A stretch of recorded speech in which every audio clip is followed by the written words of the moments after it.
ભાગ્યશાળી હોય ને એના ઘરમાં ટોકનારા હોય, નસીબવાળા હોય ને એના ઘરમાં જ કોઈ ટોકનાર હોય. નહીં તો આજે કોઈ કોઈનાથી ખરાબ બનવા નથી ઈચ્છતું, કોઈ કોઈનાથી બગાડવા નથી ઈચ્છતું. એનું જે થવું હોય થાય, આપણે શું કરવા કહીએ? લોકોને તો એમ જ થાય ને. નસીબવાળા હોય એમના ઘરમાં કોઈ વડીલ હોય કે જેને ના પાડનારું હોય કે આ ના કરીશ. ભલે બાળકો ખીજાય તોય વડીલો કહે. અને હું તો ત્યારે જ મારી શ્રેષ્ઠતા માનું કે હું કંઈક ખોટો કરતો હોઉં તો પિતાશ્રીને ટોકતા સંકોચ ન થાય તો હું માનું કે હું દીકરા તરીકે સાચો છું. જો એમને સંકોચ થાય કે આને ખોટું લાગશે, એ દિવસથી મારું પતન શરૂઆત થઈ જાય. અધિકાર છે, માતા પિતા નહીં કહે તો કોણ કહે?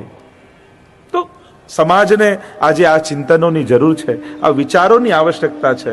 લોકો તો કહેશે પોતપોતાની સ્વભાવ અને પોતાની સ્વતંત્રતા અને દરેકની સ્વચ્છંદતા વાતો કરવી સહેલી છે, પણ આ વિચારધારાથી આખો સમાજ વિખરાઈ જાય.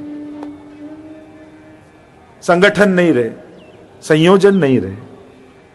વડીલો એ વડીલો જ છે. लिहाज आंखों का रिश्तों का डर नहीं रहता जब एक शख्स के हाथ में घर नहीं रहता.